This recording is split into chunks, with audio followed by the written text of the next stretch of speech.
자, 이번 이야기는 시청자 망키님께서 찾아오셨습니다. 귀신 이야기든 사람이 무서운 이야기든 정말 또 재미나게 무섭게 이야기를 잘 해주시는 분인데 오늘 이야기 바로 만나보도록 할게요. 안녕하세요. 망키님. 네, 안녕하세요, 돌비님. 늦은 밤까지 기다려주셔서 감사드립니다. 네, 수고 많습니다. 네, 오늘 해주실 이야기는 이런 사람도 있네요. 살다 보니까. 네, 사람이 네. 무서운 이야기에 속할 것 같습니다. 맞습니다. 우리 주변에도 있을 것 같아서 섬뜩한데 바로 만나보도록 하겠습니다. 렛츠가! 기리십니다. 망키예요.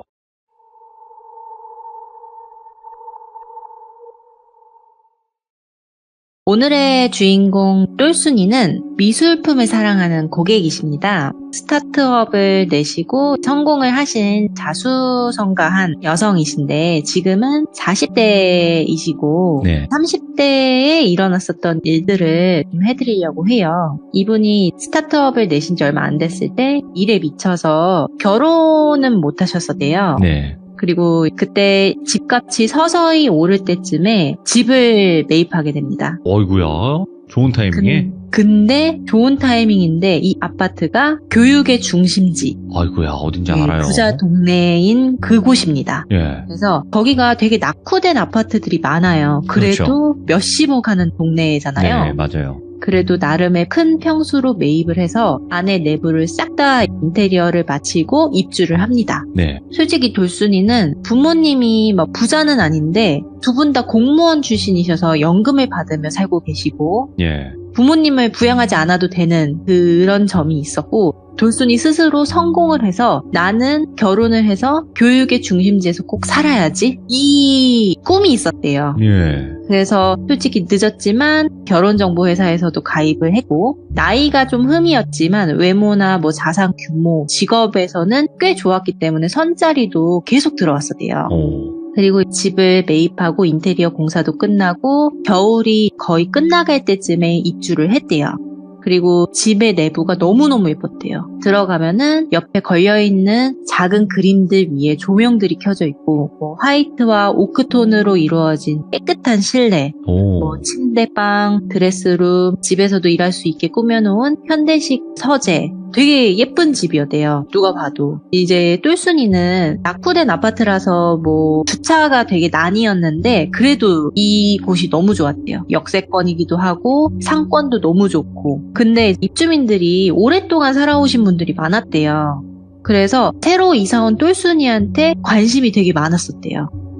몇 호 여성이 이사 왔다대 이러면서 막 관심 보이고 새로 이사 오신 분 맞으시죠? 이러면서 되게 많이 관심을 보였대요. 근데 특히 옆집 여성분이 되게 잘해주셨대요. 이분은 좀 나이가 있으셨대요. 한 40대 중후반 정도 되신 분이라서 옆집 언니라고 칭할게요. 이 언니랑은 한 8살에서 10살가량 차이가 나지만 결혼을 좀 일찍 해서 자녀는 이미 군대에 간 상태이고 현재 남편은 장기 출장을 간 상태라 혼자 사는 이 기분이 적적하니까 친하게 지내고 싶다 하면서 다가오신 거예요. 똘순이도 일 때문에 너무 바빠서 집에 밤 늦게 들어오고 그래서 자주 보진 못했는데 주말에 장 보러 같이 가자 하기도 하고 서로 나눔하면서 박스 안에 장 본 거 좀 나눠주는 것도 해주고 이렇게 소소하게 잘 지냈대요.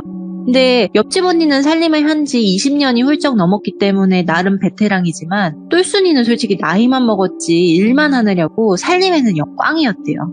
세탁기나 냉장고는 누구보다 신형이지만 식재료가 다 곰팡이 필 정도고 바닥은 나름 깨끗한데 정리정돈이 잘 되어 있지 못하고 책상에는 종이들이 날아다니고 있고 화장대에는 화장솜, 면봉들이 계속 쌓여 있고 그리고 세탁도 엄청 밀려 있었대요. 그래서 이러면 안 되겠다. 그냥 내가 청소부를 고용하자라는 생각이 들었대요. 그래도 너무 다행이었던 건 음식을 집에서 잘 안 먹으니까 벌레가 꼬이진 않았대요.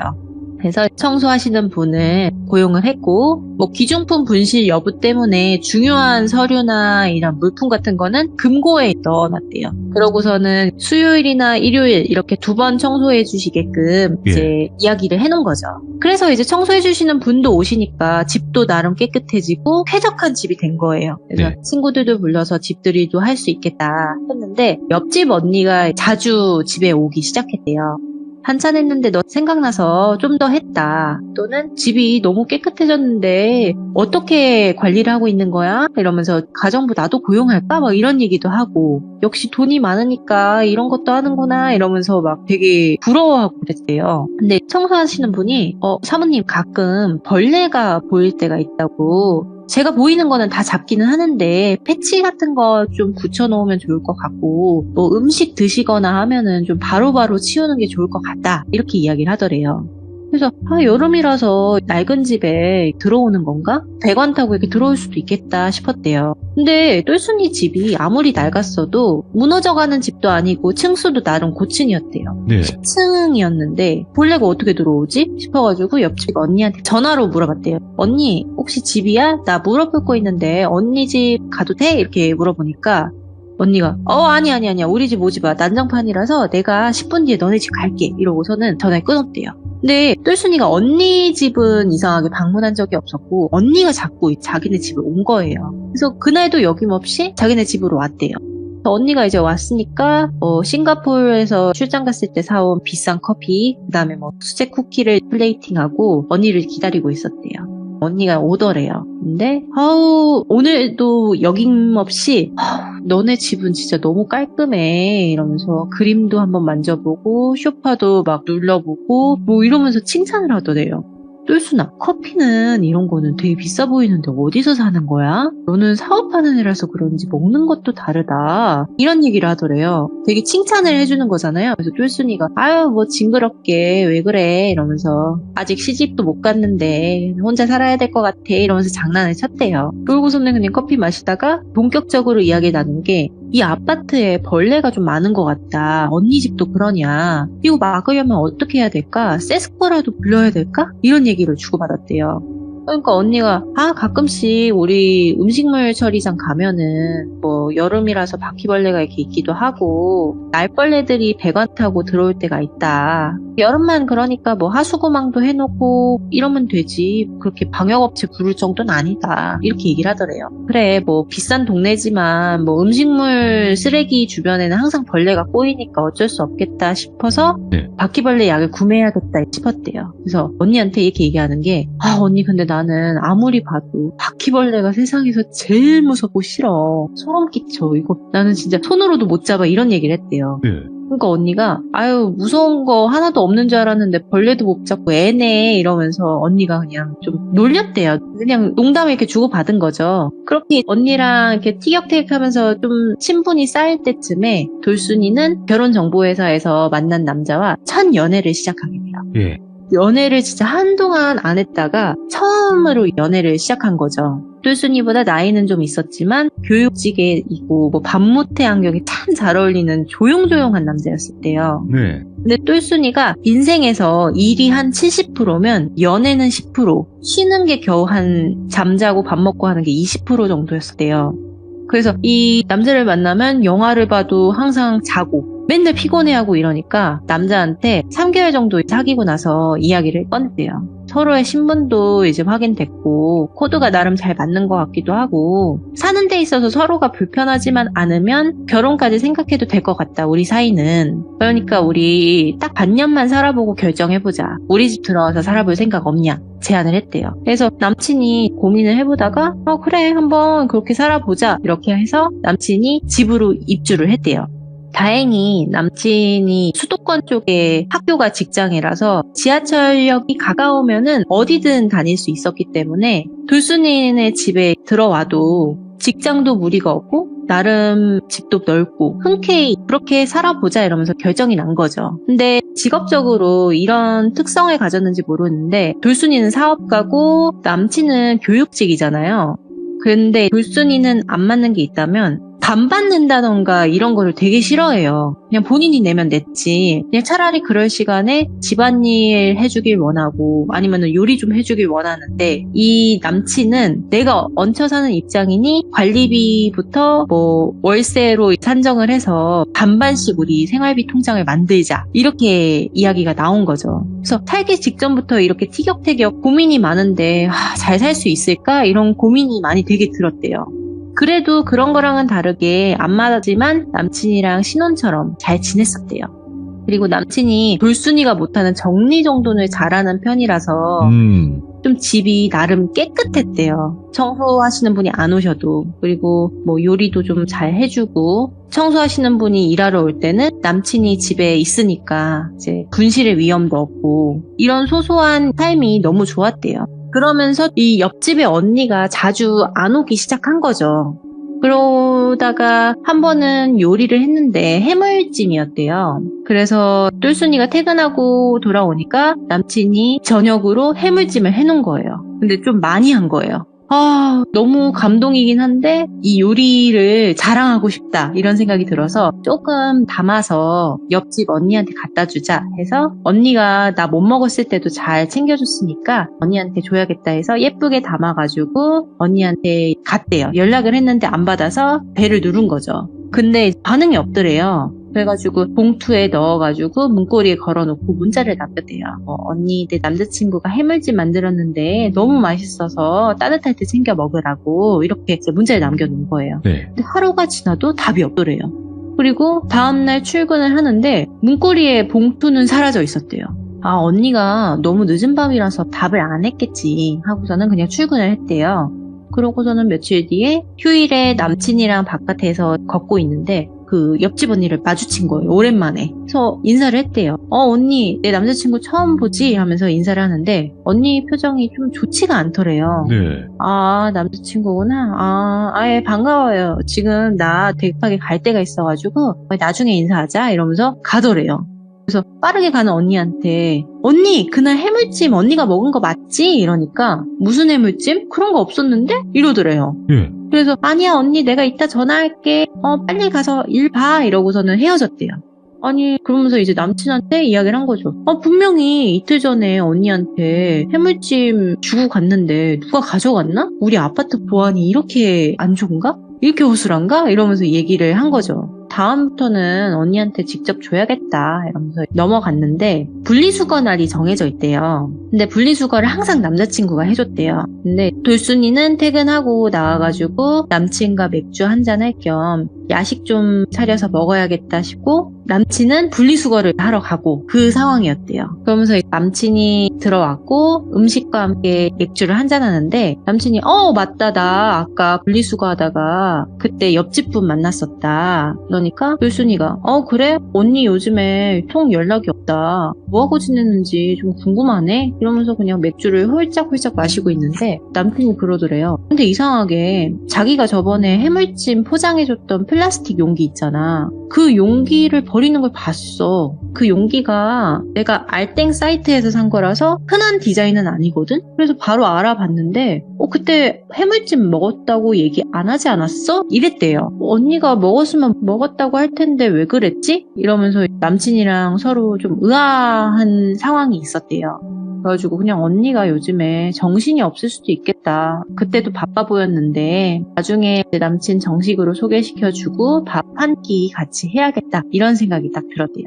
그래서 먹던 상을 안 치우고 똘순이가 그냥 들어가려고 하는데 남친이 자기야 자기 자꾸 이렇게 두면은 벌레 꼬인다고 이렇게 얘기를 하더래요. 그래서 아니 이제 추운데 벌레가 어딨냐고 나 벌레 못 봤다고 이러니까 갑자기 정색을 하더래요. 자기야 정말 몰라서 묻는 거야? 자기 집에 바퀴벌레 간간히 나오잖아. 그거 내가 다 잡고 있는데 몰랐어? 이렇게 얘기를 하는 거죠. 율순이가 퇴근하고 밤에 잠만 자고 이러니까 부엌에는 잘 안 간대요. 그래서 그런지 정말 몰랐대요. 청소하시는 분도 뭐 벌레가 계속 나온다는 이런 얘기도 안 해줬고 근데 남친도 벌레를 몇 번 계속 잡아왔었다 이렇게 얘기를 하니까 좀 집이 오싹해지더래요.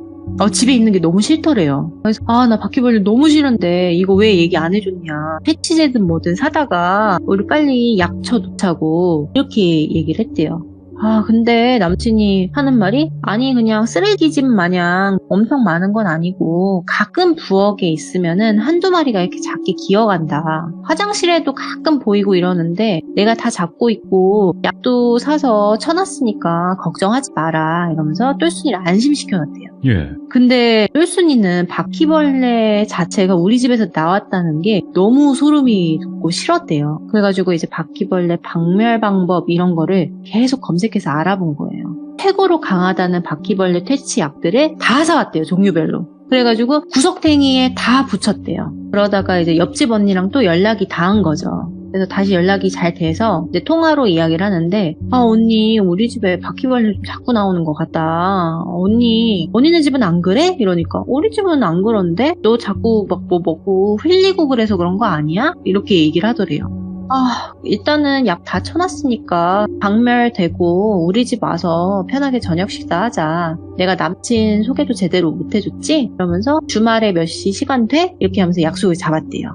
그렇게 언니가 오기로 한 날이 일요일 점심이었대요. 그래가지고 장을 봐서 전구를 끓여서 함께 먹기로 한 거예요. 그래서 언니가 왔는데 예전과는 다르게 표정이 좀 좋았대요. 그리고 여김없이 소파에도 앉아보고 부엌도 와서 이리저리 구경하고 뭐 화장실도 왔다 갔다 하고 하면서 집을 계속 둘러보더래요. 예. 항상 언니가 이렇게 집 구경을 하긴 하는데 그날따라 유독 이리 갔다 저리 갔다 하더래요.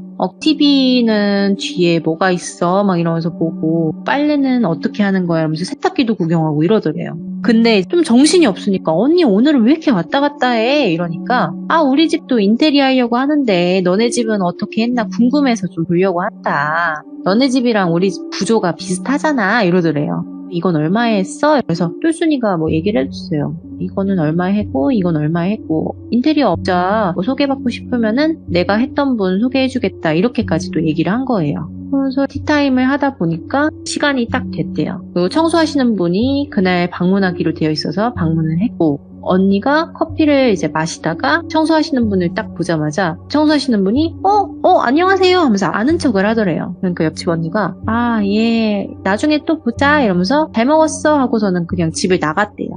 그래서 그냥 둘이 그냥 분리수거하거나 쓰레기 버리다가 오다 가다 뭐 만났나 보다 하면서 넘어갔는데 네. 청소를 하면서 대청소 수준은 아니라 청소기를 밀고 닦고 설거지 뒷정리 해주는 정도라 한 4시간, 5시간 정도 이제 지나가지고 청소하시는 분이 퇴근을 했대요.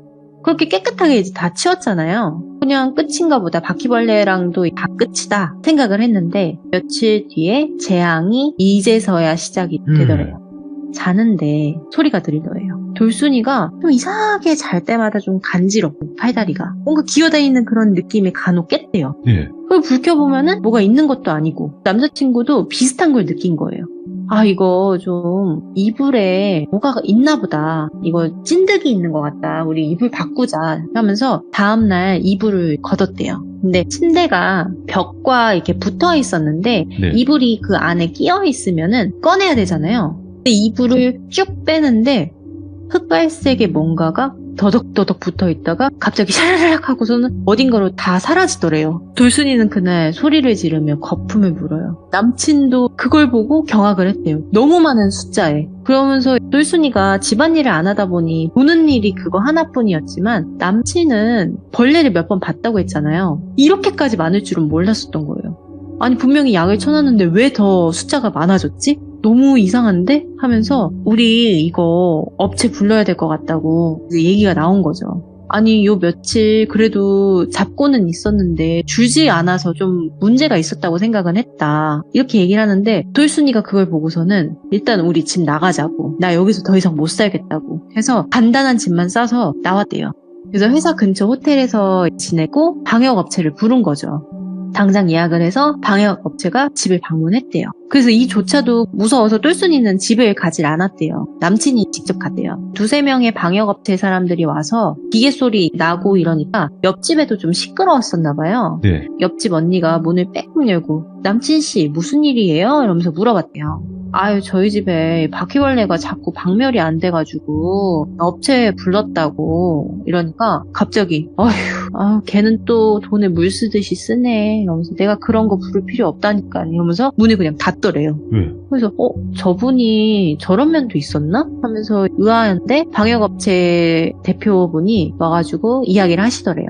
우리가 소독은 일단 다 했다. 근데 바퀴벌레 이 알을 구석 곳곳에서 발견했고 이 바퀴는 집에서 사는 바퀴는 아니다. 밖에서 들어온 애들인데 얘네들이 어떻게 이렇게 번식을 한 건지는 좀 의문이긴 한다. 근데 이게 배관이나 하수구통에서 들어올 사이즈는 아니다, 얘네들이. 그러니까 그 집에서 번식 잘 안 하는 이질바퀴라고 하나요? 좀 큰 거 있잖아요. 예. 그런 바퀴였대요. 예. 근데 이 바퀴가 이렇게 집 안에서 번식이 되는 일은 되게 희박하다고 이야기를 하고, 습성 중에 하나가 얘네들은 구석 중에서도 구석, 절대 안 보이는 부분에다가 알을 낳는데, 몇 가지 흔적들을 보면은 소파 뒤, 침대 밑, 뭐 냉장고 밑, 전자레인지 뒤, 그림 뒤 등에 사람들은 안 보일 수 있지만 얘네들이 그냥 지나가는 길목에다가 알을 툭툭 낳고 다니는 것도 좀 이상하다.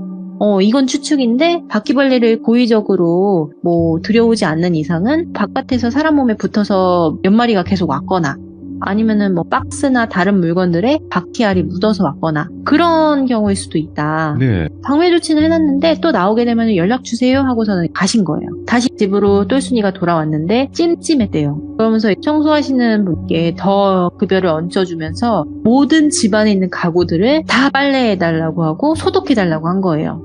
그간에 있었던 일을 청소하시는 분께 다 얘기를 한 거죠. 이러이러한 일이 있었고, 아마도 음식물 쓰레기 버리러 가실 때나 분리수거 하실 때 좀 더 조심해달라고, 네. 몸 털고 들어오시라고 이렇게 신신당부를 했대요. 그러니까 청소하시는 분이 예 그럴게요. 근데 좀 높아심에 말씀을 드리는 건데요, 이러면서 말끝을 좀 흐리더래요.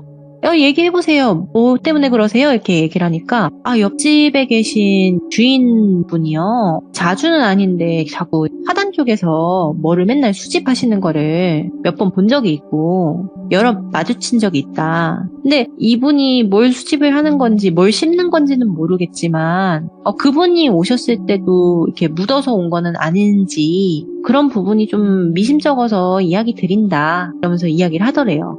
그래서 옆집 언니를 의심하고 싶지는 않았는데 청소해주시는 그분이 이런 얘기를 괜히 했을 리도 없고 계속 머릿속에 맴돌았대요. 그 언니는 화단에서 뭘 했던 거지? 이런 생각도 들고, 그래서 남친이랑 그날 옆집 언니에 대해서 좀 저녁에 이야기를 했대요.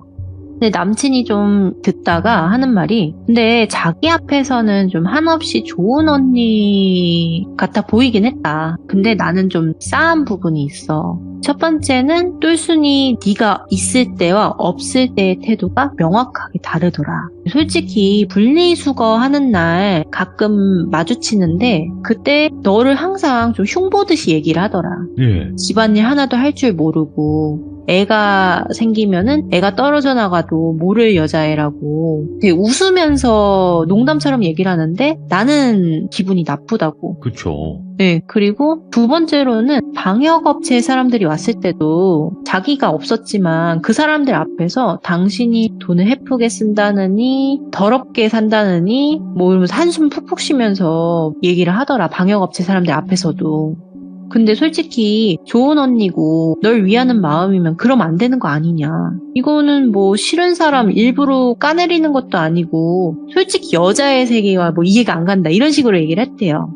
근데 돌순이는 그걸 처음 듣잖아요. 근데 머리를 한 대 맞은 기분이었대요. 왜냐면은 언니가 항상 자기 앞에서는 요즘은 여자가 가장이다, 일도 열심히 하고 살림살이 남자가 하면 된다, 그리고 가정부도 고용하면 되고 나는 네 일을 멋지게 해내는 그런 동생이 정말 멋지다고 생각한다, 존경한다, 이러면서 얘기를 했었대요. 칭찬을 여럿 해줬는데 언니가 뒤에서 그렇게 나를 욕했었나? 배신감이 들더래요. 근데 뭐 언니가 바퀴벌레를 끌고 왔다라는 증거는 없잖아요. 그냥 이 언니랑 상종하지 말아야겠다, 최대한 마주치지 않아야겠다 했대요. 분리수거도 일부러 아침 일찍에 출근 전에 하러 가고 마주치지 않는 시간대에 왔다 갔다 하고 그렇게 지냈대요. 진짜 마주치질 않았대요. 근데 시간이 훌쩍 지나서 옆집에 짐이 빠지더래요. 예? 이사를 가는 거죠. 어떻게 이렇게 연락 없이 가나 서운함도 있었고, 연락해보려니 그럴 만한 정도 이제 다 떨어진 상태라서 돌순이와 옆집 언니의 사이는 끝이 나요. 근데 이 언니가 뭐 월요일 날에 이사를 갔다고 치면은 그 주말에 집주인이 와서 방역업체부터 불렀대요. 왜냐면은 이걸 어떻게 알았냐면 그때 돌순이가 불렀던 방역업체의 차가 주차장에 세워져 있어서 알았대요. 근데 집주인과 대화의 기회가 생겨서 이런저런 이야기를 했대요. 네. 처음에는 솔직히 돌순이가 그 언니가 집주인인 줄 알았었는데 아니었던 게 첫 번째로 의아했던 부분이고, 두 번째는 집 문이 열려 있어서 살짝 봤는데 이상한 악취가 났던 거예요. 그래서 집주인이 신발장 앞에 서서 코 막고 서 있고 방역업체분들은 마스크 쓰고서 일을 하고 있는 거를 똘순이가 봤대요.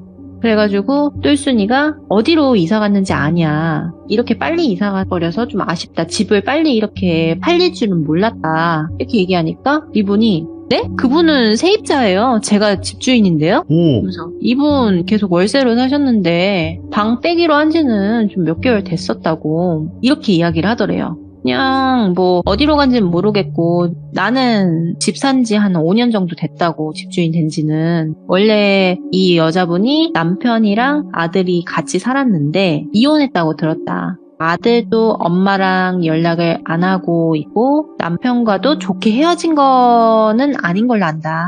나도 이거 월세를 좀 올려야 되고 여러 문제가 있었는데 이 여자분 사정이 좀 딱해가지고 내가 1년 정도 더 봐주고 있었던 거다. 이렇게 이야기를 하더래요. 그래서 그런 일이 있었구나 하면서 언니가 나한테 이런 얘기를 한마디를 한 적 없는데 이 언니의 정체는 뭘까 생각이 들더래요. 근데 집주인분이 근데 사정을 봐줬으면은 깨끗하게라도 쓰지. 집이 무슨 쓰레기 집도 아니고 진짜 쓰레기 더미처럼 살아왔었대요. 그리고 얼마나 더럽게 썼으면 바퀴벌레가 너무 많고 알도 너무 많아서 방역업체분들이 고생을 했대요. 예. 그리고 집주인분도 그걸 보고 스트레스를 너무 많이 받았고 그래가지고 똘순이가 저희 집도 바퀴벌레가 갑자기 많아졌는데 이거 연관이 있는 걸까요? 하면서 그 방역업체 직원한테 물어봤대요. 방역업체 직원분이 근데 그때 집 치웠을 때도 그러고 여기도 그러고 똑같은 바퀴 종이다. 근데 잘 모르겠지만 이 알이 여기서는 부화한 지 얼마 안 된 것 같다고. 빨라봐야 일주일도 안 된 것 같다고 이 지금 알들이. 그래서 이거는 빨리 처리할 수는 있지만 그때 똘순 씨네 집에는 이미 부화하고도 시간이 오래 지난 바퀴들이었었다고. 그거는 좀 다르다 이렇게 얘기를 하더래요. 이 바퀴가 집안에서 이렇게 증식되는 경우는 거의 없는데 이 아파트 되게 신기하네요 이러고서는 계속 일을 하더래요.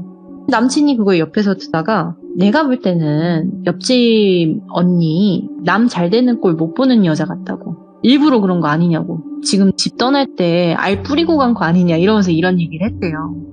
그냥 똥 밟았다고 치자 하면서 털어버리자 이러고서는 잊고 살다가 다른 이웃의 여성분이 있대요. 거기 아파트 부녀회 이런 거 있잖아요. 그런 데서 만난 아주머니 몇 분들이 있는데 1002호 그 아줌마 이사 갔다던데 맞아요? 이러면서 얘기가 나온 거죠. 그래서 이사 저번에 갔고 지금은 공실인 것 같다. 며칠 뒤에 누가 들어온다더라 이런 얘기가 오간 거죠. 근데 다른 부녀의 한 분이 근데 그분 좀 이상하지 않았어요? 이렇게 얘기를 한 거죠. 예. 그래서 똘순이가 이분이랑 친하셨냐 이렇게 물어보니까 그렇게 친한 건 아니었는데 옛날에 문화센터 몇 번 같이 다니면서 이야기 몇 번 나눴었는데 좀 사람이 이상해가지고 멀리하게 되더라 이런 얘기를 하더래요.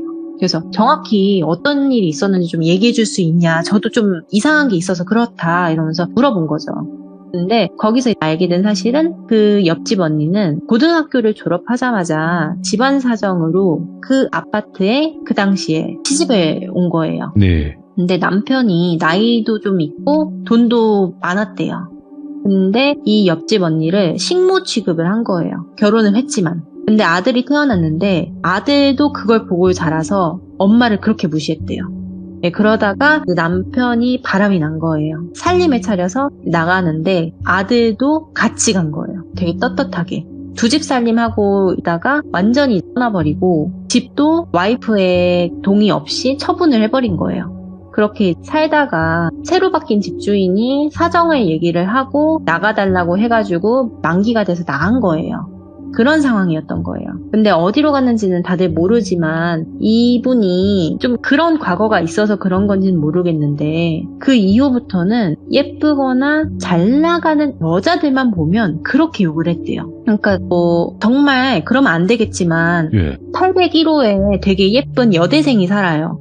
그러면은 제 밤마다 어디 돌아다니던데 몸 파는 거 아니냐 이러면서 막 흉을 보고 이런 식으로 되게 많이 흉을 보고 다녀서 이미 부녀회에서는 그 옆집 여자랑 좀 멀리하는 사이였다고 하더라고요. 근데 똘순이는 그걸 몰랐었던 거고 그래서 똘순이도 자기 집에 바퀴벌레가 엄청나게 많이 나타났던 이 사건을 이 부녀에 얘기를 해준 거예요. 그래서 방역업체까지 불렀고 이러이러했다. 지금 그쪽 집도 다 그러냐 이러니까 그분들이 소름 돋아 이러면서 팔을 막 털더래요.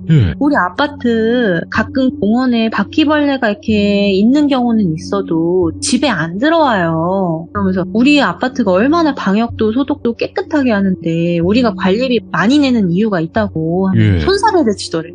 그 여자가 들여놓은 거 아니야? 이러면서 이런 얘기도 하고 똘순이도 정황이 물증은 없지만 심증이 항상 나타났던 게 이 언니가 오면은 자꾸 가구를 만져보고 이리 보고 저리 보고 했다고 했잖아요. 이랬을 때 뭔가를 놓은 건 아닐까 이런 의심이 들더래요. 근데 이게 심증이기 때문에 증거는 없었고 그래서 뭐 신고도 못하고 그냥 단순 해프닝으로 끝났지만 살다 보니 이런 엽기적인 사람도 있구나 라는 거를 깨달았다고 합니다. 이야기가 이렇게 끝이 납니다. 야, 이거는 참으로 이런 생각이 들었어요. 이야기를 듣고 꼭 바퀴벌레 같이 살았구나. 그러니까 말 그대로 낮에는 안 보이게 그냥 그러니까 본인의 모습이 아닌 가식적인 모습을 보이다가 남들이 안 볼 때 그 사람이 안 볼 때 활동을 하는 거죠. 그렇게 이제 보일 수도 있겠네요. 좀 진짜 그런 느낌이 비슷하네요. 그 벌레 느낌과. 네. 근데 좀 너무 소름인 게 알들을 어떻게 그렇게 몰래 이렇게 살포를 해놓은 건지. 네. 그러니까 그 똘순이의 신증이 맞다면은 손으로 만지는 그조차도 너무 소름 끼치는데, 그러니까 정상적인 사람은 아니라는 거죠. 그렇죠. 네, 정상적인 사람은 절대 할 수 없는 일이에요. 아니 근데 또 한 가지 또 이야기 듣다가 궁금한 게 만약에 설령 바퀴벌레를 집에다 풀어놨다라고 관련 뭐 증거가 있다고 하더라도 이게 법적 처벌을 받을 수 있는 건가 싶기도 하고. 그러게요. 사례가 있나? 벌레를 모르겠네요. 벌레 알을 집에다 갖다 놨는데 그걸 어떤 걸로 처벌을 할지가 궁금하네요. 그런 법이 있는 건지도 궁금하고. 야, 그리고 바퀴벌레를 풀어놓는 건 사실 쉽겠죠. 왜냐면 알만 몇 개 집어 던져놔도 뭐 사실상 증식을 계속하니까 금방금방 해버리니까. 네. 너무 소름 끼치네요. 오늘 망키님 덕에 바퀴벌레 언니를 또 들어봤어요. 네. 바퀴벌레 언니 이야기를 들어봤고 우리 주변에 생각보다 많을 것 같습니다. 이런 사람들이. 이런 사람 진짜 조심하셔야 됩니다. 네. 바퀴벌레를 싫어하시는 분들도 많겠지만 이런 바퀴벌레를 또 이런 식으로 그런 질투심에 이용하는 사람들도 분명히 있다 보니까 그냥 이거는 절대 거짓일 수가 없는 게 이거보다 더한 사람이 많아요. 진짜 많습니다. 이 세상에는 정말 상상도 못할 만한 사람들이 많기 때문에 이 정도의 이야기가 정말 충분히 있을 수 있는 일이다. 그리고 정말 또 겪어보면 굉장히 또 무서운 일일 수도 있겠다라는 생각이 듭니다. 망키님. 네. 오늘도 돌비님. 조심해야 될 것 같아요. 진짜로. 네. 아이고 오늘도 너무너무 고생 많으셨습니다. 망키님. 네, 감사합니다. 감사합니다. 이거 바퀴벌레 옆집 언니야. 바퀴벌레 옆집 언니 제목이 진짜 정말 소름 끼치는 충격적인 이야기가 아니었나 생각을 합니다. 여러분들의 집에 바퀴벌레가 갑자기 나타난다면 주변을 조심하시길 바라겠습니다. 감사합니다.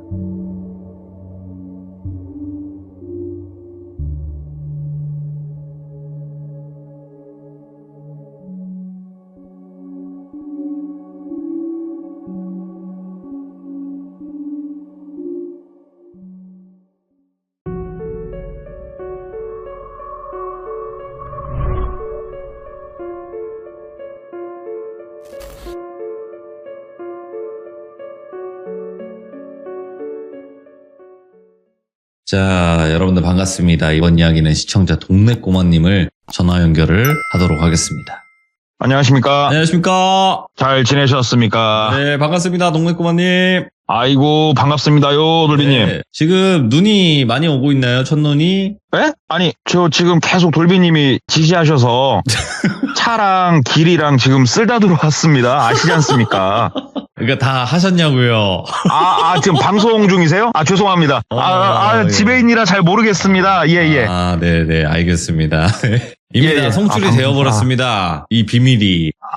진짜요? 네, 다 송출이 돼버렸고. 네, 돌비님 눈 오는데 세차는 좀 너무하잖아요. 세차는 좀. 원래 세차는 물 뿌리고 얼고 다시 하고 계속 반복하는 겁니다. 예. 돌비님 손에 감각이 안 느껴져요. 자, 오늘 동네 꼬마님께서 세차하시다가 이렇게 전화 받아주셔서 감사드립니다. 네, 감사합니다. 네. 자, 오늘 해주실 이야기는 바로 한번 출발을 해보는 게 어떨까 생각하면서 외쳐보도록 하겠습니다. 렛츠가! 기리십니다. 동네 꼬마예요.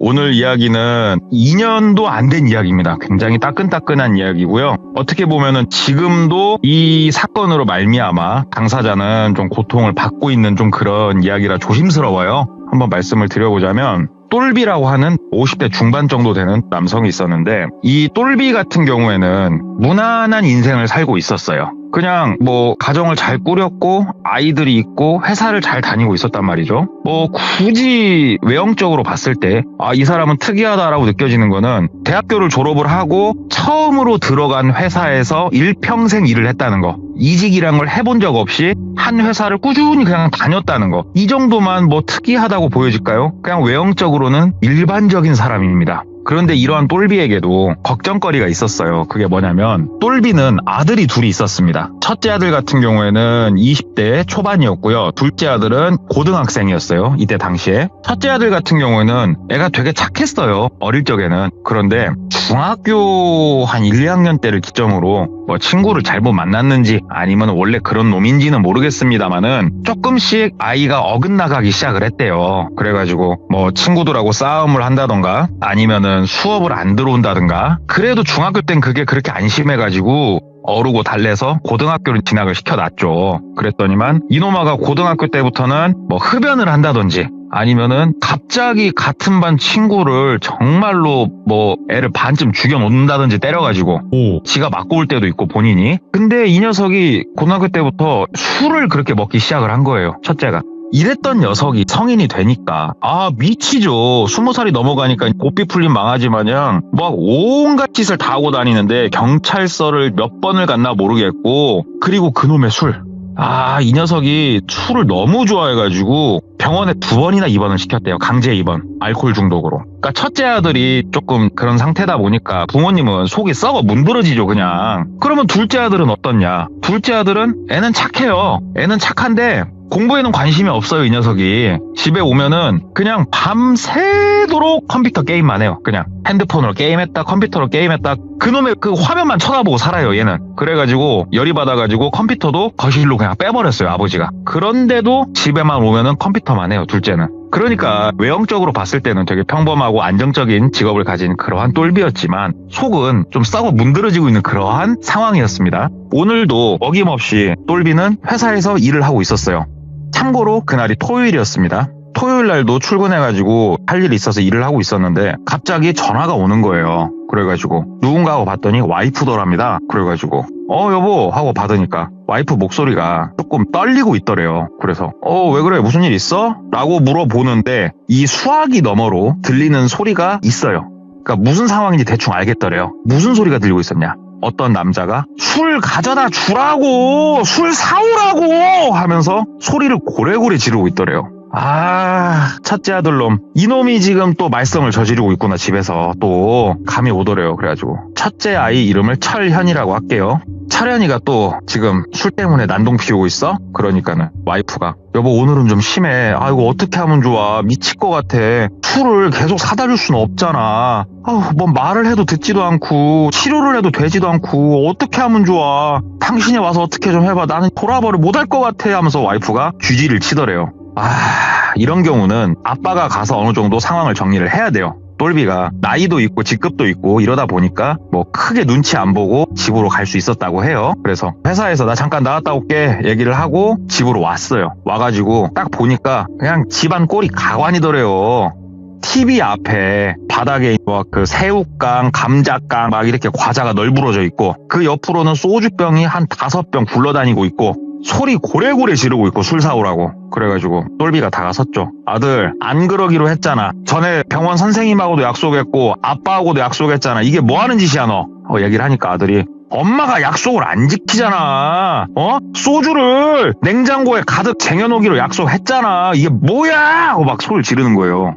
똘비가 여보 당신 그런 약속 한 적 있어? 그랬더니 와이프가 고개를 절레절레 저으면서 여보 내가 미쳤어? 집에다 술을 사다 놓게? 아우 쟤 왜 저래? 하고 막 얘기를 하는 거예요. 그러니까 똘비가 너 이런 거 어디서 배웠어? 어디서 거짓말까지 해가면서 술 더 먹고 싶으면 네가 나가서 사가지고 오던지 나가서 처먹던지 야 이 새끼 집에서 엄마한테 이게 뭐한 짓이야? 하고 뭐라고 한 거예요.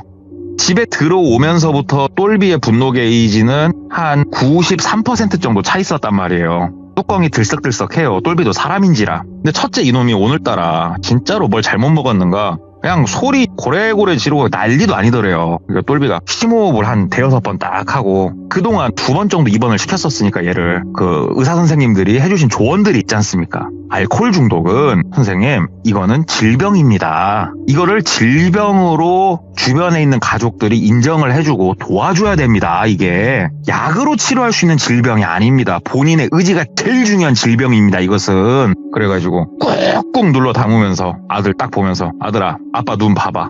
너 안 그러기로 했잖아. 마지막으로 병원 들어갈 때 너 그때 눈빛 바뀌었었잖아. 같이 이겨내보자고 네가 나한테 같이 도와달라고 그랬었잖아. 너 왜 그래? 그러니까 아들이 막 피식피식 웃으면서 믿을 걸 믿어 장난도 못 치냐. 술이나 먹자고. 약속 지켜 술 사오라고 하면서 그러고 있더래요. 그래서 오케이 일단 여보 물 한 잔만 좀 부탁해. 이 녀석 물 좀 먹이면서 얘기하자. 술이 너무 취했다. 물 좀 갖다 줘. 그러니까 와이프가 따뜻하게 꿀물을 타다 주더래요. 네. 꿀물을 앞에다 딱 놔주면서 자, 더 얘기를 해보자. 얘기를 쫑알쫑알 하는데 이거 뭐 벽 보면서 얘기하는 것 같더래요. 이제 막 분노를 참기가 힘들어요 지금 똘비가. 근데 갑자기 철현이가 엄마 시끄럽고 됐고 술 사오라고 하면서 그 주머니에서 1,000원짜리 하나를 이렇게 빼가지고 엄마 쪽으로 던지면서 사와 막 긁더래요. 똘비가 야 이 새끼 하고 소리를 지르니까 똘비 갑자기 에이씨 그러면서 엄마가 준 그 꿀물 잔 있잖아요. 컵 이걸 엄마 쪽으로 집어 던지더래요. 근데 이게 뭐 노렸는지 아니면은 던졌는데 우연찮게 맞았는지 모르겠으나 엄마 광대뼈에 그 컵이 맞은 거예요. 그래가지고 컵이 단단해서 깨지진 않았는데 안 깨진 만큼 엄마한테는 어마어마한 물리적 충격이 가해지는 거죠. 컵을 빡 하고 얼굴에 맞고 그대로 엄마가 막 하면서 바닥으로 주저앉더래요. 예. 똘비가 그 모습을 보고 놀래서 벌떡 일어나서 딱 상황을 보는데 술 먹고 주정을 피고 있는 첫째 아들놈, 이놈이 던진 잔에 맞고 쓰러져 있는 와이프, 그리고 이 첫째 놈 뒤로 이 모든 사단이 나고 있는데도 단 한 번도 뒤를 쳐다보지 않고 모니터만 쳐다보면서 게임을 하고 있는 둘째 놈을 철민이라고 할게요. 진짜 이 집안꼴 가관이다 이거 하면서 이성의 끈이 딱 떨어지는 느낌이 나더래요. 와이프가 철썩 주워왔는데. 자, 참고로 똘비가 고등학교 1학년까지 엘리트 운동선수 출신이에요. 그때까지 엘리트 운동을 했습니다. 취미생활이 아니고. 종목은 얘기를 안 할게요. 다만 그라운드 스포츠예요. 그러니까는 뭐 예를 들자면 여러 가지 주짓수라든지 유도라든지 이런 거 있지 않습니까? 이러한 그라운드 투기 종목을 했던 사람이에요. 굉장히 딱 봐도 이 사람은 몸이 단단하고 뭐 힘이 세겠구나 라고 느껴지고, 또 아는 사람들은 아는 그거 있죠. 만두귀라고 그러죠. 만두귀. 귀가 좀 찌글찌글해요. 이 사람이. 건들면 안 되는 존재예요. 똘비는 사실. 그런 사람이 이성의 끈이 끊어졌어요. 본인이 앉아있는 아들내미 멱살을 잡고 그대로 공중으로 들어 올려서 바닥으로 꽂아버렸습니다. 바닥으로 빡 꽂고 나서부터 후드로 패기 시작을 한 거예요. 아들놈을. 이 천하의 호자식 개노무새 막 하면서 열심히 두드러 패기 시작을 했대요. 그러니까 와이프가 막 다가와가지고 막 말리더래요. 바지를 잡고 여보 그러지 말라고, 폭력은 안 된다고 하는데 똘비가 눈이 돌아 있잖아요. 눈깔이 돌아가지고는 와이프를 툭 밀쳤어요. 막지마! 하면서 탁 밀쳤는데 이게 본인도 힘 조절이 안 되는가 와이프가 우당탕탕 하고 넘어가더래요. 저쪽으로. 이게 뭐 제3자가 멀리서 지켜보면 진짜 콩가루 집안이에요 지금. 막 그렇게 있다가 갑자기 똘비가 머릿속으로 무슨 생각이 드냐, 내 손으로 뿌린 이 악마의 씨앗 같은 내 손으로 이 세상에서 지워야겠다는 생각이 들더래요. 더 이상 내가 이 꼴은 보고 못 살겠다. 그래가지고 그라운드 기술 투기 종목을 연마를 했던 사람이잖아요. 일평생. 딱 아들을 잡아두고 물 뿌리기 시작을 했대요. 기술로. 이렇게 배운 사람이, 그것도 힘이 좋은 사람이 기술을 넣어서 물 뿌면은 진짜 짧은 시간 안에 사람이 기절을 한대요. 바로 하지. 근데 똘비가 그때 머릿속으로 무슨 생각이었냐면은 물 나와서 기절을 시켜야겠다가 아니었대요. 목뼈를 부러뜨려야겠다 이 생각으로 쪼았대요. 힘을 뿌악 주는데 갑자기 하면서 앉아서 게임만 하던 아들놈이 자리에서 일어나더래요. 그러더니 딱 돌아서가지고 뚜벅뚜벅 다가오더니 아빠 팔목을 잡고 이렇게 흔들더래요. 힘 빼 아빠, 힘 빼 그러더래요 아들이. 근데 아들이 다가와서 본인 팔을 이렇게 딱 잡는데 똘비가 무슨 느낌이 들었냐면 머릿속에 빨간 안개가 가득 차 있었거든요 지금. 근데 그 빨갰던 그 안개가 좀 거치는 느낌이 나더래요 본인이. 그러면서 본인이 화들짝 놀랬대요. 아이고 내가 이게 뭐 하는 짓이냐 하면서 손을 탁 뿌리치고 손을 펴고 이제서야 주변을 둘러보는데 피떡이 돼 있는 첫째 아들, 아주 걱정스럽고 심오한 눈빛으로 나를 바라보고 있는 둘째 아들, 저 옆에 쓰러져 있는 와이프. 뭐야 내가 왜 이런 짓을 하고 있지? 내가 뭐 미친 건가? 내가 이성을 잃어도 이 정도는 아닌데 막 이러고 있었대요. 그러니까는 둘째 아들 철민이가 아빠 밖에 나가서 바깥 공기 쐬면서 얘기 좀 해요. 아빠 잠깐만 같이 나가주세요 그러더래요. 그래가지고 나가자. 그래 나가자 이놈아 하고 나갔답니다. 그랬더니 아들이 쇼핑백 같은 거 하나 들고 앞장서서 나가더래요. 그래서 졸졸졸 따라갔답니다. 아파트 후문을 나가면은 그 산책로 같은 게 좀 있대요 여기가. 거기에 이제 앉아서 쉴 수 있는 벤치가 있는데 거기에 벤치에 나란히 앉았대요. 이때까지 둘이 아무런 말이 없었고 아들이 아빠 형 그렇게 병원 다니고 때려서 될 문제가 지금 아니에요 그러더래요. 그래가지고 뭔 소리야? 그러니까는 저기 아빠 부탁 하나만 좀 드릴게요 그러더래요. 그래서 말을 해봐 그랬더니 저 아버지한테 오늘 이 이야기들을 좀 하고 난 이후에 형이 뭐 치료가 되든 아니면 뭐 어떤 일이 발생을 하든 모든 일이 끝나기 전까지는 저 따로 나가서 살 수 있게 도와주십시오 그러더래요. 그래서 야 이 새끼야 어른하고 말할 때는 앞뒤 자르지 말고 얘기해. 무슨 얘기를 할 건데? 그랬더니 그럼 아빠가 도와주실 거라 믿고 말할게요 그러더래요. 그래가지고 말해봐 그랬더니만 둘째 아들이 지금 고등학생이잖아요. 이 녀석이 초등학교 한 3학년 4학년 때 처음으로 이상한 걸 보기 시작을 했대요 본인이. 그러니까 소위 우리 시들무에서 이야기하는 영안이 트인 아이였어요. 근데 이게 본인 스스로가 몇 번 주변 사람들한테 이야기를 했었는데 바보, 거짓말쟁이 뭐 이런 취급을 본인이 받았던 거예요. 그래가지고 본인이 그냥 굳이 그걸 얘기를 안 하고 살고 있었대요. 어린 나이지만. 그러다가 형이 고등학교 1학년 때인가? 저녁에 형이 들어왔는데 형 뒤편에 그림자가 따라서 들어오더래요. 근데 그림자가 어떻게 따라 들어왔냐면은 검은색 사람 모양이 형 뒤통수에 형을 바라보는 모양으로 풀로 붙인 것처럼 딱 달라붙어서 그렇게 와 있더래요. 이게 너무 특이한 모습이었대요. 그래가지고 형 뒤에 뭐가 붙어있지라는 생각을 했대요. 형 모양을 따라서 뒤에 그대로 사람 모양 하나가 더 그림자가 붙어있는 거예요. 그래서 그런가 보다 이렇게 지냈는데 그때부터 형이 술을 먹기 시작을 하고 더 과격하게 이상하게 변하기 시작을 했다. 이거는 내가 분명히 알 수가 있다. 아들이 얘기를 하더래요. 그래서 더 얘기해보라고. 그러니까 그러다가 형이 고등학교 한 2학년 말 때쯤이었을 거다고 여느 때와 다름없이 봤는데 형 뒤에 그 그림자가 있었고 그 그림자가 형 몸에 더 파고든 상태였다. 그런데 처음으로 그 그림자 머리가 뒤로 이렇게 젖히더니 내 쪽을 바라보더라 얘기를 하더래요. 이 그림자는 형 뒤통수를 향해서 딱 달라붙어 있기 때문에 둘째 아들 철민이 입장에서는 얼굴이 보일 수가 없는 건데 이 그림자가 더 몸에 깊숙이 달라붙더니 머리를 뒤로 제끼고 쓱 돌려가지고 철민이를 바라본 거예요. 이때 너무 무서웠대요. 그림자다 보니까 정확한 눈, 코, 입은 보이지 않았으나 분명한 거는 웃고 있었다는 거예요. 그래가지고 뭐가 저렇게 재밌나 하면서도 되게 무서워가지고 가만히 이렇게 보고 있는데 그 그림자가 처음으로 이야기를 했고 철민이도 태어나서 처음으로 영적인 존재가 이야기하는 걸 그날 들었대요. 뭐라고 그 그림자가 이야기를 했냐면 다 죽을 거라고. 이들은 다 죽을 거다고. 근데 네가 하는 걸 봐서 살려줄 수도 있다고. 이 목소리가 엄청난 저음이 동굴 안에서 이야기하는 것처럼 웅웅 울리면서 그렇게 들렸대요. 본인은. 너무 무서워가지고 가만히 있었대요. 가만히 있으니까 아무한테도 이야기하지 말라고. 아무한테도. 그러면서 씩 웃으면서 다시 형 쪽으로 고개를 돌리더니 그림자가 형 뒤통수에 푹 파묻히듯이 머리 반쯤이 들어가더래요.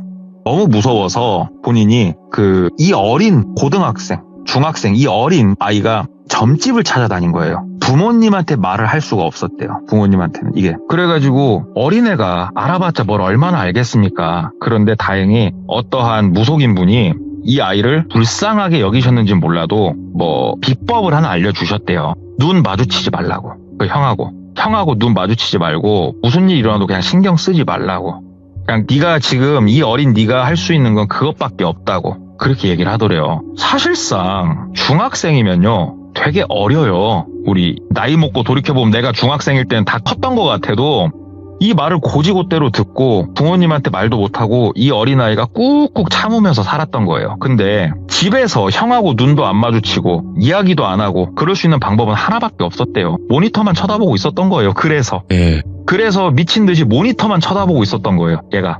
그리고 형이 나날이 낭폭해졌고 이 음주 이게 심해졌는데 똘비도 이 이야기를 들으면서 이거는 신기하네라고 느꼈던 건 뭐냐면은 그 주변을 소리를 지르고 물건을 어지를 때도 이 첫째 아들이 그 이상한 짓을 할 때도 철민이 둘째 아들 쪽은 안 어질렀어요. 이거 뭔가 특이하네. 크네? 이 녀석 말이 뭐 일리가 있네? 맞네? 이 생각이 들더래요. 그래서 뭘 어떻게 해야 되는데 그러니까는 일단은 아빠 뭐 좀 이상하게 들리실지 모르겠지만 굉장히 유명하고 용한 무당을 찾아가 보세요. 이거 병원에 입원해서 될 문제가 아니에요. 아빠 제가 봤을 땐 그래요. 그래가지고 알겠다고. 근데 너는 왜 나간다고냐고 그랬더니 그때 그림자가 분명히 그랬다고. 이 사실을 이야기하면 나부터 죽이겠다고 그랬다고. 아빠 나 무섭다고. 근데 집안을 가만히 이렇게 놔둘 순 없는 거 아니냐고 망가져가는 걸. 아빠 나 나가 있겠다고 무섭다고. 그 얘기를 듣는데 차마 어떻게 못하겠더래요. 그래서 일단 알았다. 그리고 그 자리에서 여동생한테 전화를 했대요.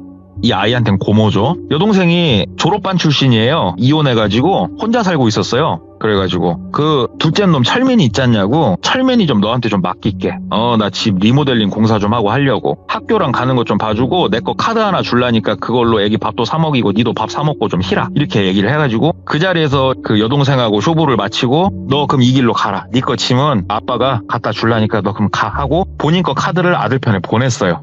그렇게 둘째 아들을 보내놓고 딱 생각을 하는데 둘째 아들이 가면서 똘비한테 쇼핑백을 쥐어줬거든요.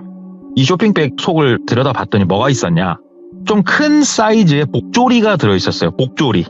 복조리 아시죠? 뜰채처럼 생긴 거. 그러면서 아들이 하는 말이 자기도 무서워서 백방으로 알아보다가 구한 아이템이다. 이게 뭐냐 그랬더니 대한민국에서 굉장히 유명한 종갓집에서 쓰던 복조리라 이거예요. 이게 복조리가 애군을 막아주는 그런 효과가 있다라고 뭐 얘기를 하더래요. 그래서 안 좋은 기운을 막아주기 때문에 이거라도 집 한쪽에 놓고 엄마라도 주라고 얘기를 하더래요. 그래서 알았다 하고 복조리를 들고 집에 들어갔더니 아들은 뻗어 있더래요. 거실에 뻗어 있고 와이프는 식탁에 앉아가지고 그 얼굴 감싸고 있고 탱탱 부었더래요. 그 컵에 맞아가지고. 그래서 와이프하고 얘기를 했죠. 여보 사실 둘째가 요래조래 해갖고 막 얘기를 하니까 와이프가 그랬냐고. 그 녀석이 좀 이상한 걸 본다라고도 옛날에 내가 잠깐 생각한 적 있었는데 그냥 그랬나 보네. 혼자 얼마나 그 어린 것이 힘들었을까 하면서 막 울더래요. 그래서 그러면 여보 이게 다른 사람들이 우리를 쳐다봤을 땐 미친놈 같겠지만 한번 무속적으로 한 번은 시도를 해봅시다 라고 얘기를 했대요. 그랬더니 와이프도 해보고 안 되면 다시 병원 다른 데 더 큰 데로 가보자고. 그래서 그때부터 수소문을 시작을 한 거예요. 막 수소문을 하는데 이게 생각보다 찾는 게 어렵더랍니다. 이게 왜 그러냐면은 진짜 용하고 유명하고 이런 사람을 찾아야겠는데 주변에 물어보면은 거기 잘 봐 이러지 거기 대한민국 1번이에요 이렇게 소개를 해줄 만한 사람이 없더래요 주변에. 그래서 이걸 어떻게 해야 되나 하다가 같은 회사를 다니는 과장이 있었는데 회사 사람들하고도 이 어려운 상황에 대해서 믿는 몇몇 사람들하고는 저녁에 소주 한잔 하면서 터놓고 얘기를 했어요. 얘기를 좀 하니까 내가 한 명 소개를 해주겠다. 되게 유명하고 진짜로 잘 본다고 하더라. 그리고 소위 말하는 퇴마에 특화되어 있는 무당이라고 한다. 그래서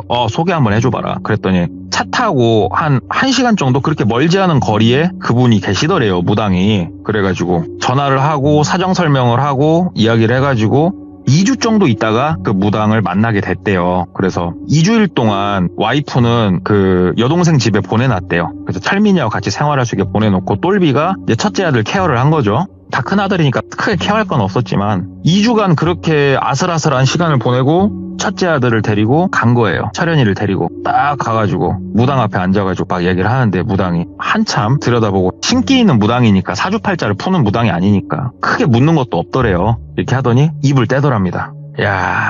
이거 귀신이 씌어도 단단히 씌었다. 니네 가족 다 죽을 뻔했다. 이 귀신이 니네 집에 들어와가지고 니네 집에 있는 좋은 기운이랑 기운은 지금 골수 끝까지 쪽쪽 빨아먹고 있는 형국이고 이 기운이 다 하면은 니들 다 죽이고 다른 집으로 넘어갈 거다 이놈. 그러면서 막 이놈 소리치는 거 있지 않습니까? 그러면서 막 호통을 치는데 첫째 놈이 살짝 주눅이 들더래요 얘가. 근데 이놈이 그런 놈이 아니거든요. 자기가 뭐 의사 선생님이 됐건 누가 됐건 심지어 똘비 앞에서 주눅이 크게 안 드는 놈이에요. 이 똘비 같이 이렇게 기골이 있는 사람 앞에. 근데 약간 주눅 든 게 보이더래요. 그래서 아 이거 신기하네, 뭐가 있긴 있나 보네 생각을 하니까 구술을 해야 된다 이거죠 결국은. 그래서 2천만 원을 불렀답니다. 근데 똘비는 그때 그 생각을 했대요. 생각했던 것보단 싸다 라는 생각을 했대요. 본인이 막 여기저기서 얘기를 들을 때 막 억소리도 들었었고 그랬거든요. 근데 2천이면은 내가 생각했던 것보다는 크게 과하진 않은데 라는 생각을 했대요 똘비는. 그러면서 굿을 한번 할 거고 굿이 끝나고 2주일 정도 내가 이 아이를 데리고 있을 거라고 무당이 얘기를 하더래요. 그래서 그러시라고 그래가지고 약속한 날짜가 됐고 굿을 했답니다. 제가 뭐 얘기를 들어보니까 굿당에서 한 것 같더라고요. 그래서 굿당에서 굿을 신명나게 한 판을 때리고 나서 무당이 아들을 데리고 어디론가 갔대요. 그 어디론가가 어디냐면 이 점집을 가게 되면요, 그 별채가 있고 별채에서 주로 점사를 본대요. 그리고 담이 있고 안채로 들어가면은 주택인데 단층짜리 긴 주택이래요. 거기에서 사람들이 조금 울부짖는 소리도 나고 한대요 여기가. 그러니까 이 무당이 퇴마를 위해서 사람들을 한 2주 정도 데리고 있으면서 이 안채에 보관이라고 해야 될까요? 이렇게 넣어놓고서 무당이 아주 집중적으로 퇴마를 하는 거예요. 이런 시스템이 돼요. 그래서 이 무속인 집은 들어갈 때부터 안채에서 사람들이 막 울부짖는 소리도 나고 막 별 희한한 소리가 나는 대로 유명하답니다 여기가. 아들을 거기다 넣어놓고 온 거죠. 막상 아들놈이 없으니까 저녁에 평화롭긴 하더래요. 술 먹고 들어와서 깽판 치는 놈도 없고 그래가지고 평화롭게 시간을 딱 보내고 아들이 나오기로 한 날이 됐어요. 퇴소날이죠 퇴소. 데리러 갔죠. 그랬더니 아들이 좀 멀끔하니 괜찮더래요. 얼굴색도 원래 술을 때리고 다니니까 애가 낯빛이 좀 흑빛이고 그랬는데 얼굴 때깔도 조금 좋아지고 애가 눈빛도 좀 선해지고 괜찮더랍니다. 그래서 가가지고 철현아 아빠 나 어때? 좀 괜찮니? 그러니까는 철현이가 아빠 미안해요 글더래요. 그래가지고 무당을 이렇게 보니까 무당이 끄덕끄덕 하더랍니다. 그래서 선생님 너무 감사합니다. 선생님 너무 감사합니다 하고 철현이를 데리고 집에 왔어요. 집에 와가지고 며칠 데리고 있었죠. 그런데 철현이가 상태가 좀 이상해요 얘가. 그러니까 무당이 얘기를 했어요. 퇴마를 하면서 이렇게 타격이 있을 수가 있다. 그러니까는 군데군데 좀 멍이 있을 수는 있다. 솔직히 말해서 이게 뭐 뼈가 부러진다던가 근육이 파열되는 이런 건 아니다. 그러니까는 그런 걱정은 하지 마라. 애초 양해를 구해놨었기 때문에 이게 보니까 군데군데 멍 흔적은 좀 있더랍니다. 아이고 고생이 많았네 정도만 생각을 했는데 이 녀석이 이렇게 오들오들 떨어요. 오들오들 막 떨고 그 다음에 멍하니 앉아갖고 벽을 쳐다보면서 가만히 있던지 아니면은 갑자기 밥을 막 때려 넣다가 토한다든지 아니면은 한 20시간 이상을 노브레이크로 그냥 잠만 잔다든지 정상은 아니잖아요 지금 이 모습들이. 얘가 왜 이러지? 그래 무당한테 전화를 했대요. 그랬더니 그거 가만히 놔두시면 괜찮고 한 달에 한 번은 저를 좀 보셔야 된다고. 한 달에 한 번은 꼭 데리고 오셔야 된다고 얘기를 하더래요. 그래서 일단 알았다고 좀 경과를 지켜보자고 하면서 애를 데리고 있었는데 한 일주일도 안 됐을 때 와가지고 이 녀석이 저녁에 조용하길래 또 괜히 걱정되고 해가지고 이렇게 방을 쓱 들여다봤더니 언제 나가서 사왔나 모르겠는데 앉아서 소주를 또 까고 있더래요. 그렇게 데글라스 컵에다가 꿀떡꿀떡 먹고 있더랍니다. 근데 이 녀석이 먹는 이 꼬라지를 보니까 이건 사람 죽겠더래요. 이미 옆에 소주병이 한 7병이 둥글러 다니고 있었대요. 데글라스 컵으로 소주를 쉬지 않고 계속 마시는 거예요 이놈이.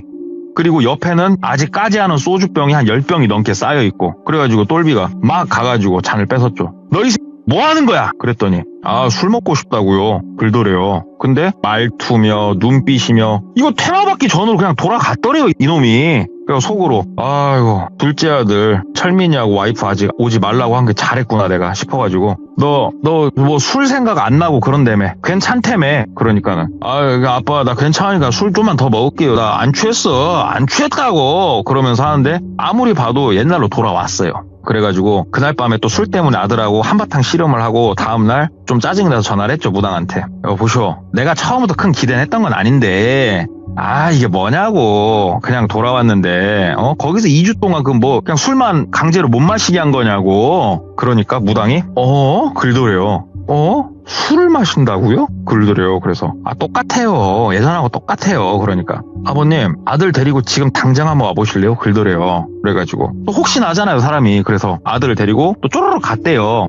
가가지고, 무당이 아들을 이렇게 쓱 보더니, 이럴 수는 없는데, 글더래요. 와, 뭔 소린데요? 그러니까는 아닌데 아버님 이거는 불가능한데 저기 한 2, 3일만 저한테 잠깐만 더 맡기실래요? 글더래요. 그래서 해보라고 집에 데리고 와봐자 지금 골치만 아프니까 병원이나 알아봐야겠다 싶어가지고 맡겨놓고 나와가지고 병원을 좀 알아보고 있다가 한 3일 있다가 갔대요, 아들한테.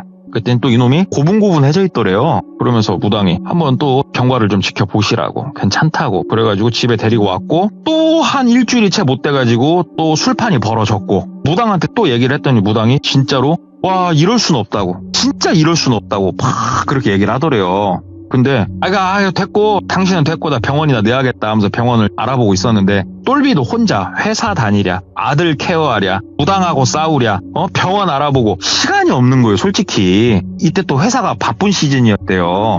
그래가지고 일단은 병원을 당장 지금 얘가 오늘 내일 하고 그런 건 아니니까 병원을 알아보고 급하게 하진 않았는데, 집에 들어왔더니 아들놈이 앉아가지고 달달달달달달 떨고 있더래요. 그래가지고 아들한테 너 왜 그래요? 그러니까 아들이 술도 안 먹고 있더래요, 지금. 그래가지고 야, 너 왜 그냐? 그러니까 아들이 아니다고 아빠 나 너무 춥고 나 왜 그런지 모르겠다고 막 애가 혼이 나가 있더랍니다. 그래서 병원을 데리고 가려고 하는데 아들이 병원이라고 그러면 애가 질색팔색해요. 강제 입원을 2번 당했었잖아요. 얘가 막 애명을 하더래요. 그래가지고 입을 덮어주고 좀 쉬어라 그러고 있는데 친구한테 전화가 온 거예요. 원래 집에 들렸다 옷 갈아입고 좀 나가려고 했었거든요. 친구가 야 나와. 그래갖고 아니 됐고, 야, 집으로 와라. 집에 와서 나랑 같이 네가 부탁한 서류 같이 한번 검토해보고 하나 한 잔 마시자. 그래갖고 친구가 집으로 왔대요. 똘리가 회사 일을 하면서 서류 같은 걸 잘 봤거든요. 그래가지고 친구가 이번에 일 하나 한다고 해서 서류 좀 봐주려고 서류를 이렇게 쭉 같이 봐주고 하는데, 이 친구는 본인이 어릴 적에 엘리트 운동을 할 때 같이 했던 친구예요. 그리고 본인은 고1 때 엘리트를 그만뒀고, 이 친구는 엘리트를 쭉 생활을 하다가 나이 먹고 다 접고 사업을 하고 있는 상황이었거든요. 조금 이 친구는 어둠에 가까운 친구예요. 그 성향 자체가 좀. 그 친구가 집에 와가지고 같이 일을 봐주고 이렇게 하는데, 그 친구가 야, 아들놈 왜 이렇게 앓는 소리를 해? 뭔 일 있냐? 집은 꼴이 왜 이러냐? 좀 치우고 살아라 임마. 너 원래 안 그러잖아. 그러니까는 야, 내가 쪽팔려서 말 안 했는데 쪼르륵 얘기를 한 거예요. 그러니까는 친구가 아들 방으로 들어가더래요. 그러면서 아들 여러 번 봤으니까 엄마, 삼촌 왔어. 야, 너 뭐해? 아들 꼬라지를 이렇게 보더니 딱 나오더래요, 친구가. 친구를 정팔이라고 하면은 정팔이에게 나오더래요. 그러더니 야, 똘비야, 야, 네 아들 왜 좀 상태가 많이 안 좋다? 그러니까 정팔아, 몰라, 무당집 갔다 온 이후로는 지금 더 잘났어. 얘기를 하니까는 야, 그게 아니고 네 아들 술만 먹은 거 맞아? 그러더래요. 그래가지고 알코올 중독이라고 말했잖아. 그랬더니 야, 이 새끼야, 내가 술 먹고 정신 나간 놈 한두 놈 봐? 저건 술이 아니야, 이 새끼야. 그러더래요. 그래가지고 무슨 소리야? 그러니까 야, 저거는 나쁜 약 관련해가지고 금단 증상 왔을 때 딱 저 모양이라고 내가 몇 번 봤다고. 뭐라고? 야, 이거 그럼 아들 데리고 가서 검사해봐야겠다. 그랬더니 정팔이가 딱 똘비 팔목을 잡더래요. 그러면서 야, 엄마 생각 잘해. 괜히 검사하다가 양성 뜨잖아. 네 아들 빨간 줄 그어진다. 그거 알아? 알고 해도 모르고 해도 줄 그어지는 게 그 나쁜 약이야, 임마. 생각 잘해, 이 새끼야. 그러더래요. 그 똘비 상식으로는 아니 전혀 모르는 상태에서 그런 게 어떻게 그게 범죄냐고. 그랬더니 웃기는 소리 하지 마. 당장 처벌은 안 받아도 저거 한 번 저렇게 되지, 2번째는 자기 의지가 아니고 어떻게 흘러가다 절로 간다. 와. 그러면 무조건 가중처벌이야. 또 생각 잘해. 이거 마냥 그냥 검사부터 할 게 아니다. 내 주변 여러 봤다. 그러더래요. 그래서 야씨, 그러면 저가 어디서 그런 걸 하냐고. 그러니까는 야, 그 무당 어딨냐? 무당 얘기를 딱 꺼내더래요. 그래가지고 야, 어디 근방이다고. 그랬더니 자세히 말해보라고. 그래가지고 쭉 얘기를 했대요. 그랬더니 그냥 거기 한번 가봐야겠다. 그러더래요. 그래서 야, 네가 가서 뭐하게? 그랬더니 내가 의심되는 게 있어가지고 만약에 그게 사실이면은 내가 반 죽여놔보려고. 알았으니까 내가 갔다 온다 하더니 이놈이 진짜 다음날 혼자 갔다 왔대요. 그러더니 전화가 왔대요, 정팔이한테. 정파라. 그러니까는 자동차 운전하는 그 소리더래요. 그러면서 야씨 진짜 저 미친 사이코 새끼들 대한민국에 많다 막 글더래요. 그래가지고 무슨 소린데 인마. 그러니까는 정파리가 몰래 담 넘어서 안채로 들어간 거예요. 그래가지고 빼꼼빼꼼 쳐다봤더니만은 애들이 상태가 다 좀 나쁜 약에 좀 취해 있더랍니다. 애들 상태가. 근데 애들이 하나같이 우리가 흔히 생각했을 때 나쁜 약에 취하면 어떻습니까? 사람이 기분이 좋고 막 이러고 있지 않습니까? 반대로도 만들 수 있대요, 사람을. 매우 극강의 공포로도 몰아넣을 수 있대요. 그러니까 맨정신으로 느낄 수 없는 공포를 느끼게도 해줄 수 있답니다. 그게 상황을 교묘하게 만들 수만 있다 하면 애들을 그렇게 만들고 있더래요. 그러면서 하는 말이 야 저기서 한번 저걸로 나쁜 약으로 세뇌 딱 당하잖냐? 쟤네 뭐 점쟁이가 한 달 얘기했지 한 달까지 못 갈걸? 그 전에 울고 불고 그래가지고 점쟁이한테 다시 가갖고 내 새끼 살려달라고 나 살려달라고 빌게 될걸 사람이? 그럼 가면 점쟁이가 뭘 줄 것 같냐? 또 공포와 함께 약을 줄걸? 죽을 때까지 내가 가지고 있는 돈이 마를 때까지 아마 돈 갖다 바치게 될 것이다 그러더래요.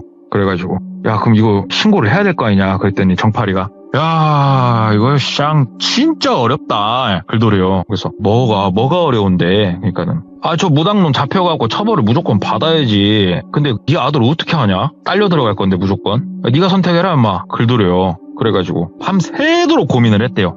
밤새도록 똘비가 고민을 했는데 아들을 이제는 뭐 정신병원에 가서 현대의학의 힘을 빌려서 조금 더 고쳐보려고 마음은 먹었는데 만에 하나 아들이 일반 정상인이 된다고 가정을 했을 때 이렇게 뭔가 전과를 안고 사는 건 너무 싫더래요. 그렇다고 저거를 마냥 방치하자니 양심이 찔리고 돌아버릴 것 같더래요. 진짜 새벽 한 3시가 넘도록 그렇게 고민을 하고 있는데 그 늦은 시간에 정파리한테 전화가 오더래요. 정파라 그러니까는 이 시간까지 안 자고 전화 받는 거 보니까 너도 고민이 깊은가 보다 그러더래요. 그래서 야 깊다 그랬더니 야 그냥 그러지 말고 그 한 장만 줘라 그러더래요. 그래서 한 장? 얼마 얘기하는 거야 인마? 뭐 때문에? 그러니까 1,000만 원만 줘 1,000만 원만 그러더래요. 그래서 1,000만 원? 1,000만 원 왜? 그러니까 개소리 말고 그냥 줘봐 현찰로 뽑아서 놔 그러더래요. 그래가지고 1,000만 원을 현찰로 준비를 했답니다. 현찰로 준비를 해가지고 정파리한테 줬대요. 주면서 얘기를 들어보니까 정파리가 그 얘기를 하더래요. 미치겠지 신고도 못하겠고 그렇다고 안 하자니 미치겠고 뭐 아무튼 뭐 답이 안 나오지. 그래 그랬더니 그러면 그냥 갖다 들여 엎어버리면 돼 나한테 맡겨 그러더니 진짜로 며칠 안 있다가 정파리가 야 그 당집 가서 한번 봐봐라 그러더래요. 그래가지고 똘비가 당집 근처를 가봤더니만 쑥대밭이 돼 있더래요. 그리고 무당 없더래요 그 자리에. 이놈이 뭔가 하긴 했구나 싶더랍니다. 그래가지고 야 정파리 네가 한 거냐 그랬더니 몰라 나 모르겠고 아무튼 네 고민거리 하나 해결해 줬으니까 이제 아들부터 잘 케어해 끊더래요. 그래서 정파리 말로는 알코올 중독에다가 나쁜 약까지 겹치면서 아들이 많이 망가졌지만 지금부터 치료를 받으면 괜찮을 거다. 그래서 아들을 한 번 더 현대의학의 힘을 빌려서 치료를 하게 했대요. 더 큰 병원으로 가서. 그럼에도 나아지질 않더랍니다. 이게 술 먹고 그게. 그리고 철민이 둘째 아들 한 번씩 둘째 아들한테 봐달라고 했대요. 예. 그 둘째 아들이 아직도 있다고. 그 그림자 뒤에 붙어 있다고. 그래가지고 얘기를 했대요. 진지하게. 막내 아들이지만 철민아 아빠는 솔직히 이제 모르겠다. 아빠가 알아본다고 알아봐서 용한 무당을 찾아갔는데 아들한테 그 뒷얘기는 다 못했대요. 이 어린아이한테. 그 무당도 효험이 없었고 이번에도 병원을 갔다 왔는데도 똑같고 근데 네 눈에는 또 귀신이 붙어있다고 그렇고 아빠가 어떻게 해야 될지 답을 못 내리겠다. 그러니까는 아들이 아빠 그러면 저랑 같이 가요 그러더래요. 그래서 아들하고 같이 어떤 무속인을 만났답니다. 무속인을 만나가지고 그 무속인을 통해가지고 그렇게 큰 금액을 주진 않았대요. 500만 원 정도 줬답니다. 그래가지고 그 귀신 떼내는 그런 행위를 했대요. 그리고 둘째 아들도 안 보인다고. 그리고 실제로 첫째 아들도 정말 많이 좋아졌대요. 술을 안 찾더래요. 너무 신기했대요. 진짜 이건 너무 신기했는데 이렇게 해피엔딩으로 끝나는 줄 알았는데 갑자기 무당이 전화가 왔대요. 살려준. 그러니까는 좋은 무당이 전화가 와서 하는 말이 둘째 아들 살려야 된다고. 무슨 말이냐고. 둘째 아들 신받아야 된다고. 무조건 신받아야 된다고. 그게 또 무슨 말이냐 얘기를 하니까는 첫째 아들 뒤에 붙었던 귀신이 그냥 온 줄 아냐고. 둘째 아들 따라온 거라고 그거. 둘째 아들 옆에 있으려고. 둘째 아들 몸에 붙기에는 지금 영적 능력이 너무 세니까 첫째 뒤에 붙어가지고 니네 집을 말려 죽이고 있었던 거라고. 자 떼긴 뗐다. 이거 근데 반복될 거다. 다른 놈이 또 붙을 거다. 이 집 누군가한테 붙을 거다. 둘째 아들 신받아야 된다. 그래서 지금까지도 고민하고 있습니다. 현재 진행이구나. 지금 그 얘기가 하나 있어서 끝이 좀 갑자기 끝나는 느낌이 없잖아 있는데 그래서 둘째 아들은 지금 신내림을 아직 받지는 않았고요. 그렇다고 어떻게 해야 될지도 모르겠고 예. 그렇게 시간이 지금 흐르고 있는 중입니다. 야, 근데 고민될 수밖에 없는 상황이지 이건. 그러니까 실제로 음. 뭔가 과학적으로 설명되지 않는 뭔가를 경험한 집안인 건 맞아요. 네. 보니까. 음. 그런데 내 아들이 그것 때문에 뭔가 뭐 다른 이유 때문에 신을 받아야 된다? 이거는 엄청나게 고민이 될 것 같아요. 이게 진짜 되게 간단하게 생각하면 되는 게 저희도 지금 부모잖아요. 그러면 예. 한번 대입을 시켜보면 막 안 될 것 같아요 그게. 안 되죠. 진짜 그러니까 선뜻 받아야지 이게 안 될 것 같은 느낌이죠. 그쵸. 또 그러다가 결국은 뭐 영적으로만 말씀을 드리자면 뭔 또 사달이 나고 그래서 끝끝내 어쩔 수 없이 받던가 또 이러한 코스를 밟게 되겠죠. 그럴 가능성이 좀 크겠죠. 그렇죠. 안 그럴 수도 있고요. 예. 섣불리 뭔가 말하기 참 그렇죠. 어렵네요. 쉽지 않죠. 왜냐면 또 이제 그 길을 가시는 분들이 계시니까 항상 무속의 길을 가시는 분들도 버티다 가는 거예요. 그리고 돌비님 이게요. 네. 이 이야기를 저 이분하고 그렇게 안 친해요. 네. 돌비님한테 제가 말씀드렸잖아요. 네. 그냥 얘기하면요. 이렇게 디테일하게 절대 얘기를 안 해줘요. 근데 나 동네 꼬마다. 나 돌비 채널에 나가는 동네 꼬마다. 네. 돌비 채널을 봐라. 그리고 내가 한 번쯤은 당신 이야기를 사람들한테 얘기를 하고 그 고민을 같이 나눠보고 싶다. 네, 그러면요. 생각보다 정말 디테일하게 들을 수 있거든요. 그러니까는 나름 제 호기심도 좀 충족을 하면서 같이 고민도 해볼 수 있고 저는 이래서 돌비 채널이 너무 좋아요.